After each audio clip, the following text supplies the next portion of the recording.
Tidak semua peristiwa besar lahir dari rapat-rapat resmi. Tidak semua perubahan sejarah dimulai dari pidato dan deklarasi. Terkadang, sejarah besar lahir dari sebuah isyarah seorang wali yang dipahami oleh muridnya sebagai amanah perjuangan. Demikianlah kisah yang menjadi salah satu mata rantai penting dalam sejarah berdirinya Nahdlatul Ulama.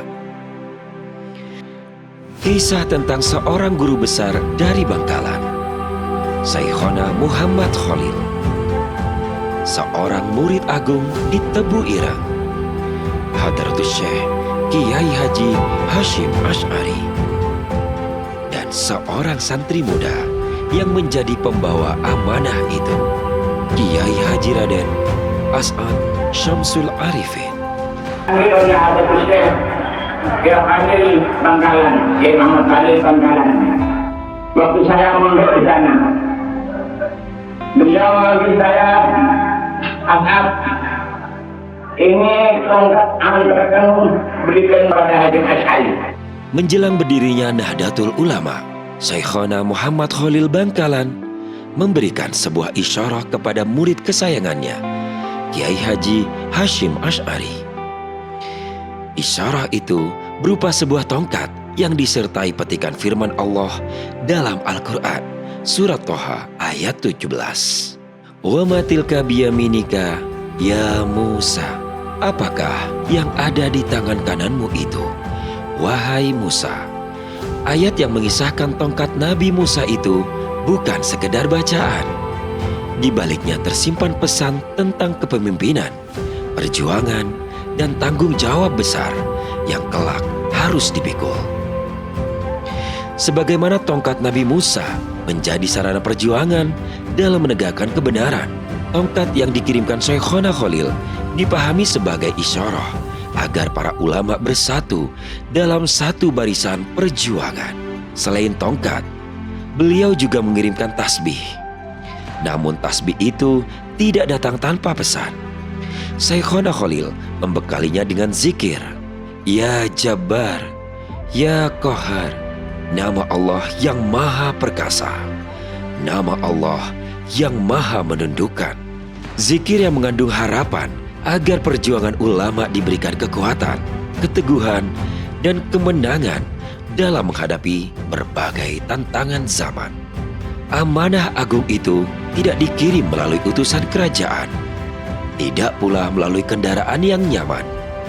Amanah itu dipercayakan kepada seorang santri muda yang telah ditempa dengan kesetiaan, keberanian, dan kepatuhan kepada guru. Beliau adalah Kiai Haji Raden As'ad Syamsul Arifin.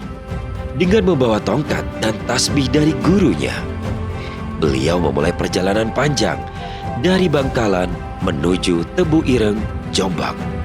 Perjalanan yang tidak hanya menguji fisik, tetapi juga keteguhan jiwa. Dari pesantren Syekhona Muhammad Khalil Bangkalan, beliau berjalan kaki menuju Pelabuhan Kamal. Kurang lebih 18 km ditempuh dengan langkah penuh keyakinan. Di pundaknya tersimpan amanah sejarah. Di hatinya tertanam pesan sang guru yang harus sampai kepada tujuan. Dari Kamal, beliau menyeberangi Selat Madura menggunakan perahu menuju Tanjung Perak, Surabaya. Laut yang membentang bukan sekedar pemisah pulau, tetapi menjadi saksi perjalanan seorang santri yang tengah membawa pesan besar bagi masa depan umat Islam Indonesia. Sesampainya di Surabaya, Kiai Haji Raden As'ad Syamsul Arifin tidak langsung melanjutkan perjalanan menuju Jombang.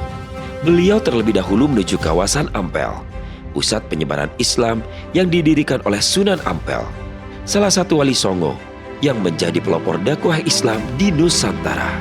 Di hadapan makbarah Sunan Ampel, beliau berhenti sejenak, memanjatkan doa, bertawassul, serta memohon keberkahan perjuangan kepada Allah Subhanahu wa Ta'ala melalui para kekasihnya.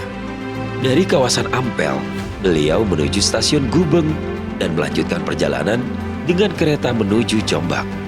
Namun, perjuangan belum berakhir. Sesampainya di Jombang, beliau kembali berjalan kaki menuju pesantren Tebu Ireng. Hingga akhirnya amanah itu sampai ke tangan Hadratus Syekh Kiai Haji Hashim As'ari. Perjalanan ini mungkin hanya berlangsung beberapa hari, namun pengaruhnya menjangkau lintasan sejarah selama 1 abad lebih.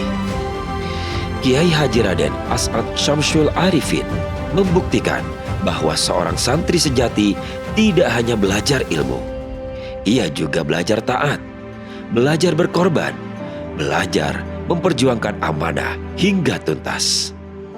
Beliau, Kiai Haji Raden As'ad Syamsul Arifin, mengajarkan kepada generasi penerus bahwa NU tidak dibangun dengan kemudahan. NU lahir dari tirakat para ulama, dari doa-doa panjang di sepertiga malam, dan dari perjalanan-perjalanan berat yang ditempuh demi kemaslahatan umat. Hari ini, ketika kita menapaki kembali jejak perjalanan itu, sesungguhnya kita sedang membaca ulang lembaran penting sejarah bangsa. Tongkat dan tasbih yang dahulu dibawa dari Bangkalan menuju Tebu Ireng bukan sekedar benda pusaka. Ia adalah simbol estafet perjuangan, simbol hubungan guru dan murid, simbol pengabdian tanpa pamrih, dan simbol lahirnya gerakan ulama yang selama lebih dari 1 abad terus mengabdi untuk agama, bangsa, dan negara. Dari langkah kaki seorang santri, dari amanah seorang guru, dan dari perjuangan para ulama, lahirlah Nahdlatul Ulama. Sebuah warisan peradaban yang terus dijaga hingga hari ini. Al-Fatihah untuk para muassis dan masyaikh Nahdlatul Ulama. Semoga perjuangan mereka senantiasa menjadi cahaya bagi generasi penerus sepanjang zaman.